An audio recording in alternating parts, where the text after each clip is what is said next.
بسم الله الرحمن الرحيم. نحمده ونصلي على رسوله الكريم، أما بعد.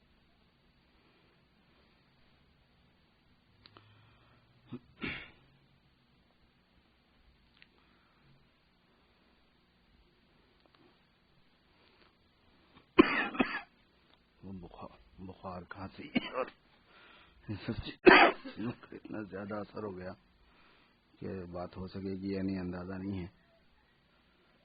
تھوڑی دیر بات کرنے کی کوشش کرتا ہوں انشاءاللہ.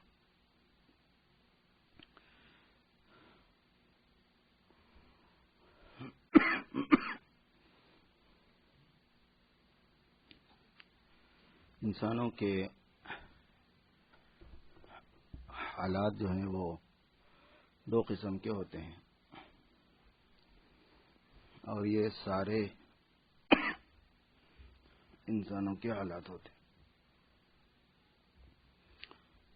بلکہ انسان کی زندگی کو اللہ تعالیٰ نے بنایا ہی کچھ اس انداز سے ہے. اس میں رات بھی ہے، اس میں دن بھی ہے، اس میں سردی بھی ہے، اس میں گرمی بھی ہے، اس میں راحت بھی ہے، اس میں تکلیف بھی ہے، اس میں خوشی بھی ہے، اس میں غم بھی ہے.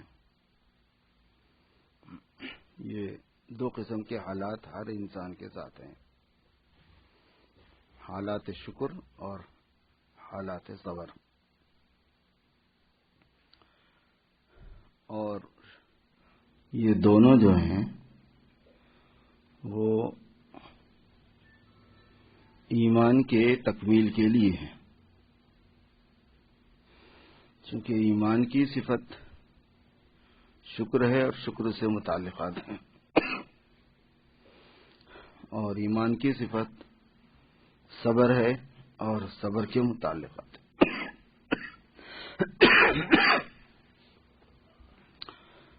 اور جنت جو ہے وہ ان ایمان کی صفتوں کے ساتھ ہے.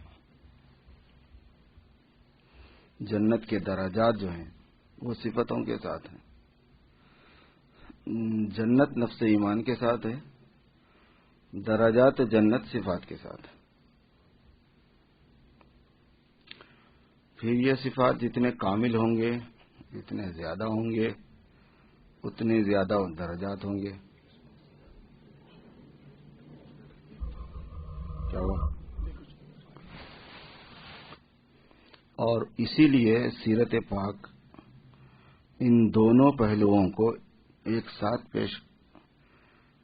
سیرت پاک میں ان دونوں پہلوؤں کو ایک ساتھ پیش کیا گیا ہے. بلکہ وہ حدیث اگر ذہن میں ہو تو بہت مدد ملے گی اس بات کو سمجھنے میں کہ جب حضور صلی اللہ علیہ وسلم سے پوچھا گیا تھا کہ آپ عبد نبی بننا چاہتے ہیں کہ بادشاہ نبی بننا چاہتے ہیں، ملک نبی بننا چاہتے ہیں، تو حضور صلی اللہ علیہ وسلم نے ارشاد فرمایا کہ میں عبد نبی بننا چاہتا ہوں. ایسے جواب صلی اللہ علیہ وسلم سے یہ پوچھا گیا کہ اگر آپ کہیں تو پہاڑوں کو سونے کا بنا دیا جائے، اور یہ ایک جگہ بھی نہیں رہیں گے بلکہ آپ جہاں جائیں گے وہاں چلیں گے، ساتھ ہی موبائل ہوں گے.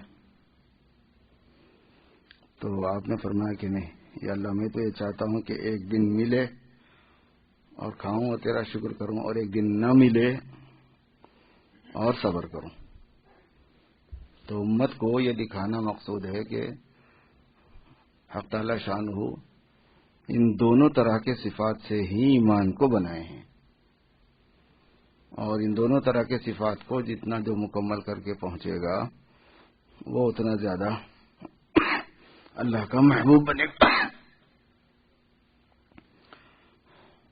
اس میں پہلو اور بھی ہے جو گویا یوں سمجھ لیجیے کہ تھوڑا سیکریٹ والا ہے، کہ اللہ پاک کے اسماء و صفات چونکہ جلالی جمالی دونوں ہیں،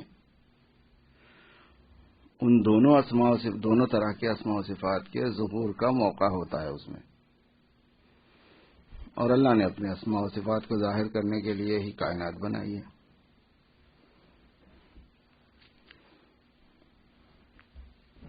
اسی لیے یہ فرمایا گیا ہے کہ خاص طور پر ایمان والے جو ہوں گے ان کو چند چیزوں سے آزمانا، چند حالات میں ان کو ڈالنا، یہ ہماری طرف سے طے ہے. وَلَنَبْلُوَنَّكُمْ بِشَيْءٍ مِّنَ الْخَوْفِ وَالْجُوعِ وَنَقْصٍ مِّنَ الْأَمْوَالِ وَالْأَنفُسِ وَالثَّمَرَاتِ وَبَشِّرِ الصَّابِرِينَ. ہم ضرور بالضرور آزمائیں گے تم کو. لام بھی تاکید کے لیے آتا ہے اور آخر میں جو نون ہے مشدد وہ بھی تاکید کے لیے ہی آتا ہے. لنبلون، ضرور بالضرور ایسا ہم کریں گے. بشیء، تھوڑا سا، کچھ. یہ اللہ نے تسلی دے دی. فرمایا مقصود چونکہ تھوڑا سا ذائقہ چکھانا ہوتا ہے، اس کا اثر لانا ہوتا ہے، ٹوٹلی محروم کرنا نہیں ہوتا، اس لیے بھی چاہیے. تو وہ جو چیزیں پیش آئیں گی وہ کون کون سی ہوں گی؟ ایک تو خوف ہوگا، من الخوف. دوسرے بھوک ہوگی، والجوع. تیسرے نقص من الاموال، مالوں کی کمی ہوگی.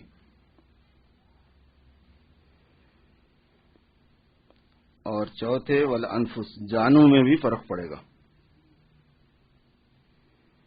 والثمرات، اور پھلوں میں بھی، پیداوار میں بھی، اس میں بھی آزمائش آئے گی. والجوع ونقص من الاموال والانفس والثمرات، ہم اس سے آزمائیں گے. وبشر الصابرین، صبر کرنے والوں کو خوشخبری دے دو. اس لیے جناب رسول اللہ صلی اللہ علیہ وسلم کی پاکیزہ سیرت تو زیادہ جو ہے وہ دنیاوی اعتبار سے صابرانہ حالات میں گزری ہے، بہت زیادہ. کوئی کسی کے بس میں تو خیر کیا ہوگا، کوئی کسی کے تصور میں بھی نہیں جو آپ صلی اللہ علیہ وسلم پر حالات آئے اور آپ نے ان کو برداشت کیا اور گزارے. کیونکہ آپ کو پتا تھا کہ یہ ایک مرحلہ ہے اس صفت کے ظہور کا جس کا ایمان سے تعلق ہے، جس کا پھر جنت کے درجات سے اور اللہ کی محبوبیت سے تعلق ہے.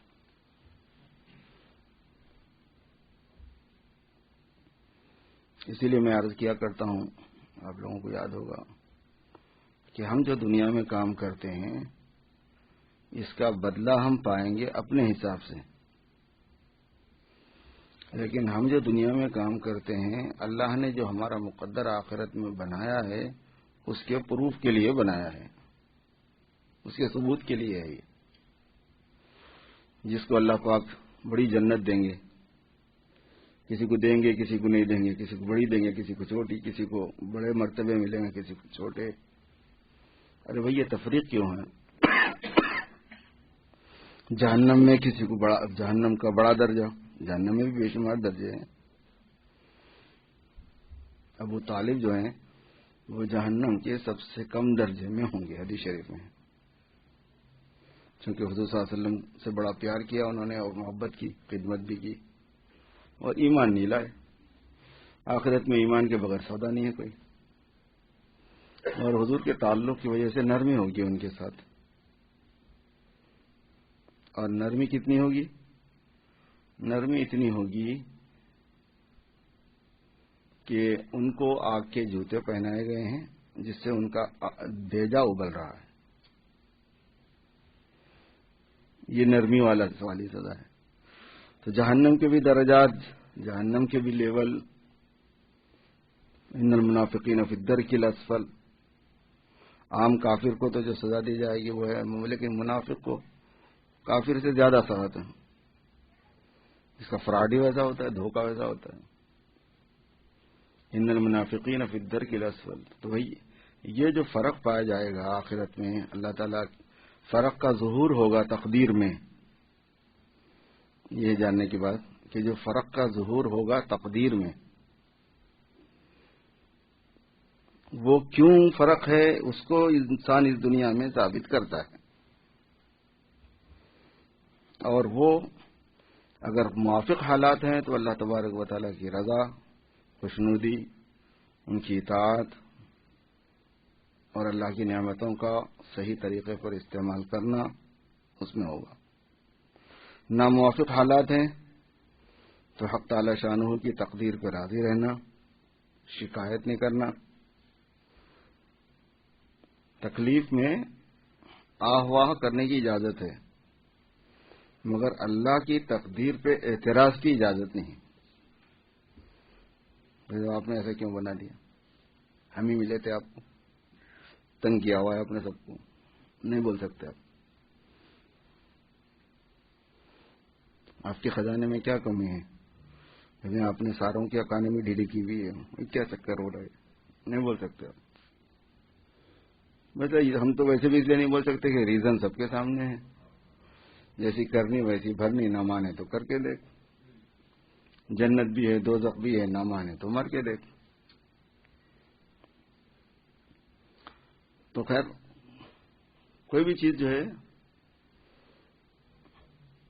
اللہ تبارک و تعالیٰ کی طرف سے جو ہوگی وہ ان کا حق ہے. تقدیر پہ شکایت نہیں کر سکتے، قضا پہ شکایت نہیں کر سکتے. فیصلہ جو نافذ ہوتا ہے اس پہ آپ شکایت نہیں کر سکتے، اللہ سے شکایت نہیں کر سکتے. اسی لیے علماء نے فرمایا ہے کہ جیسے توحید اللہ تبارک و تعالیٰ کا حق ہے، ویسے ہی تفویض اور تسلیم یہ بھی اللہ پاک کے حقوق میں سے ہے. شرک نہیں کرنا اللہ کا حق ہے بندے پر، توحید اختیار کرنا اللہ کا حق ہے بندے پر. اس کے ساتھ ساتھ اللہ تعالیٰ کے فیصلے میں اعتراض نہیں کرنا یہ بھی ان کا حق ہے. جو بندہ اعتراض کرے گا اللہ کے حق کو وہ نہیں مان رہا، گویا پورا نہیں کر رہا جو اللہ تعالیٰ کا اس کے ذمے آتا ہے، بحیثیت بندہ ہونے کے، مخلوق ہونے کے، اس کا مربوب ہونے کے، اس کا مملوک ہونے کے. وہ رب ہے، وہ مالک ہے، وہ خالق ہے، اس کی وجہ سے کچھ رائٹ بنتے ہیں.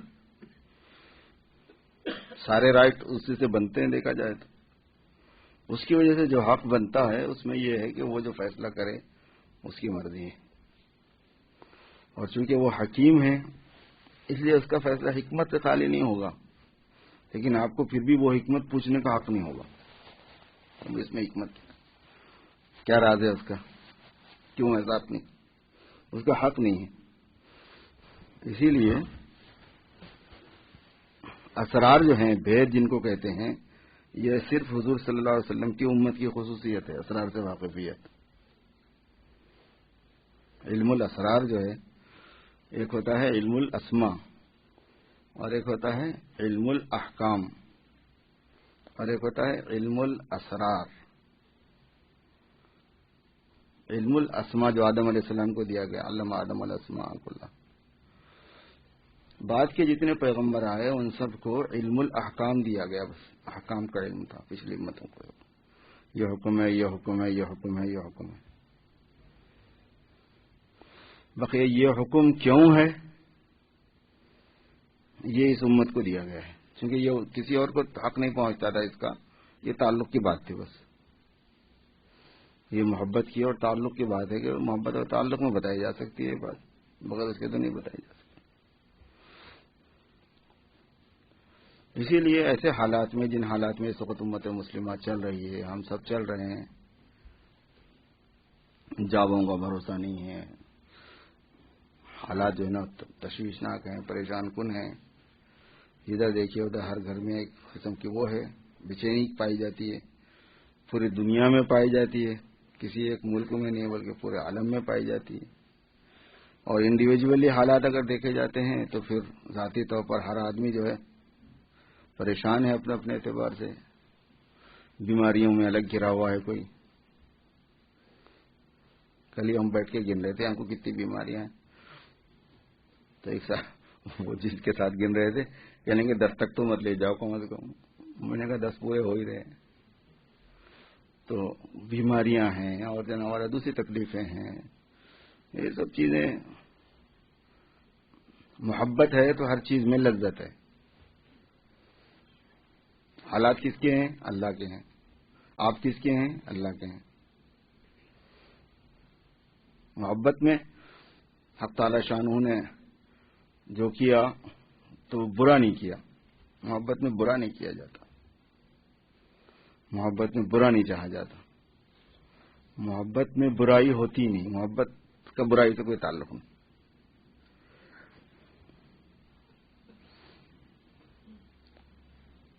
تو اس وجہ سے تفویض بھی اللہ پاک کا حق ہے. اس لیے قرآن پاک میں ہے وبشر الصابرین، آپ خوشخبری دے دیجیے صبر کرنے والوں کو. الذین اذا اصابتهم مصیبۃ قالوا انا للہ وانا الیہ راجعون. جب ان کو کوئی تکلیف پہنچتی ہے تو وہ کہتے ہیں کہ ہم اللہ کے ہیں، اللہ کے پاس جانا ہے.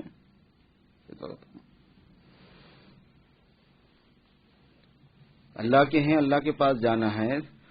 تو اللہ کے ہیں وہ جو کچھ حالات پیش آئے اس کے جواز کو بتانے کے لیے ہیں.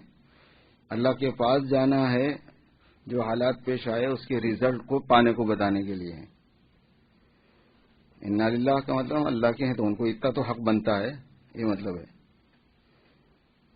اللہ کو اتنا بھی حق نہیں بنے گا پھر اللہ کیا ہوگا. اور پھر اس کے پاس جانا ہے تو وہ تم پر تمہارا باقی تھوڑی رکھے گا، دے دے گا، تم واپس کر دے گا، بے فکر ہو. اللہ کے ہیں جو ہے وہ اللہ کے حق کو بتانے کے لیے ہے کہ جو ہوا وہ اللہ کا حق ہے. اور اللہ کے پاس جانا ہے یہ ریزلٹ کو بتانے کے لیے ہے کہ اس پر تمہیں بہت کچھ ملے گا، بشرطے کہ جمے رہو اس پر. اولئک علیہم صلوات من ربہم ورحمہ واولئک هم المہتدون. عجیب بات ہے، جو لوگ صبر کریں گے حالات میں وہ ایسے لوگ ہیں کہ ان پر اللہ تبارک و تعالیٰ کی طرف سے صلوات ہیں، ان کے رب کی طرف سے، اور رحمت ہے. اولئک هم المہتدون، اور یہ لوگ ہدایت یافتہ ہیں. سرٹیفکیٹ بھی دیا اللہ پاک نے کہ ہدایت یافتہ ہے. ہدایت کا لفظ، رحمت کا لفظ، صلوات کا لفظ صبر پر اللہ نے جو بیان فرمایا ہے یہاں پر، اور جو دوسری جگہوں پر مع الصابرین، اللہ پاک صبر کرنے والوں کے ساتھ ہے. اسی لیے یہ ایک مستقل موضوع ہے اسلام میں کہ صفات ایمان میں سے صبر والی صفت زیادہ بڑے مرتبے کی ہے کہ شکر والی صفت زیادہ بڑے مرتبے کی ہے. شکر کا مقام زیادہ ہے یا صبر کا مقام زیادہ ہے؟ اس میں بہت لمبی بحث حافظ ابن قیم نے تقریباً 50 صفحات میں بحث کی ہے کہ بھئی دونوں میں سے اللہ کون سی صفت زیادہ اعلیٰ مقام کی ہے. چونکہ دیکھا جائے تو صبر کے اوپر جو باتیں لکھی ہوئی ہیں قرآن پاک میں اور احادیث میں وہ اتنی زیادہ ہیں جس کی کوئی خلاف طبیعت کو برداشت کرنا، اس کے اوپر بہت کچھ ہے. بلکہ کل قیامت میں اہل مصائب کے اور اہل دکھ، اہل تکلیف کے جو انعامات مل رہے ہوں گے، زور سے بولے تو کھانسی زیادہ آ رہی، جو انعامات مل رہے ہوں گے، جو ثواب بٹ رہا ہوگا، اس کو دیکھ کے اہل نعم کہیں گے کہ کاش دنیا میں ہم پر مصیبتیں ڈالی جاتی اور ہماری کھالیں قینچیوں سے کاٹی جاتی. کیا مل رہا ہے لوگوں کو، کیسے مزے میں ہے. کیا ہو جاتا اگر وہاں کھال کٹ جاتی تو کیا ہو جاتا، مگر آج یہ مل جاتا. اسی وجہ سے تکلیف والے حالات میرے دوستوں مقدر ہیں، یہ مقدرات کا ایک حصہ ہے. اب یہ مختلف اعتبار سے ہر فیملی کو، ہر فرد کو، ہر خاندان کو، ہر کنٹری والے کو، ہر لائن والے کو اپنی زندگی کے شعبے میں ملازمت کے کسی بھی اس میں تکلیف والے حالات کا بھی سابقہ ہوگا. یہ نہیں کہ صرف تکلیف کے ہی حالات کا سابقہ ہوگا. نعمتیں بھی برابر رہیں گی، راحتیں بھی برابر ہوں گی، تکلیف کے حالات بھی ہوں گے. تو ان دونوں میں اللہ پاک کے حق کو پہچاننا اصل ہے. تو سیرت مبارکہ کے اوپر چونکہ گزشتہ میں نے شروع کی تھی بات، اور پھر اچانک اس پر بات ذہن میں آ گئی، میری بھی طبیعت خراب چل رہی تھی، تو جو مضمون اپنے حساب سے زیادہ صحیح ہے وہ سنانا زیادہ صحیح رہتا ہے. تو یہ بات ذہن میں اس وقت آئی تو میں نے اس لیے عرض کر دیا کہ حق تعالی شانہ دونوں میں اللہ پاک کے یعنی ہر حالت میں، جس کو کہتے ہیں حال کے حکم کو پہچاننا، حال کا جو حکم ہے اس کو پہچاننا، اور اس میں اللہ تبارک و تعالی نے جو ترتیب یا جو اس میں درجہ بندی فرمائی ہے، جو اس میں ان کے حقوق مقرر کیے ہیں، جو احکام ہیں وہ پورے کرنے کی توفیق ہو جانا بس کامیابی. اور ٹائم تو ایسا نکلتا ہے، زندگی ایسے گزرتی ہے، اتنا عارضی زندگی ہے، اتنی ٹیمپرری زندگی ہے، اتنی بے ثبات زندگی ہے، اتنا بہنے والا سایہ، ٹلنے والا سایہ ہے یہ کہ دیکھیے قوموں کی قومیں اور ملکوں کے ملک جو ہیں وہ ادھر ادھر زیر و زبر ہو جاتے ہیں، پتہ بھی نہیں چلتا پھر ان کا. ہمارا بھی ٹائم ایسے نکل جائے گا. اس لیے حضور پاک صلی اللہ علیہ وسلم کی سیرت مبارکہ کا یہ پہلو بھی ہمیشہ سامنے رہنے کا ہے کہ جو بھی حالت نعمت کی ہو اس میں اللہ پاک کے شکر کا دھیان ہو، اور جو بھی حالت تکلیف کی ہو اس میں اللہ تبارک و تعالیٰ کی یعنی اس میں اس حالت پر صبر کرنا اللہ کی رضا کے لیے اس کا دھیان ہو، اور جو نعمت کے حالات ہوں اس میں اللہ کا حکم کیا ہے وہ پہچاننا، اور جو تکلیف کے حالات ہیں اس میں اللہ کا حکم کیا ہے وہ پہچاننا آ جائے. اللہ پاک ہم سب کو عمل کی توفیق دے. جنہوں نے سنتیں نہیں پڑھی پڑھ لیجیے.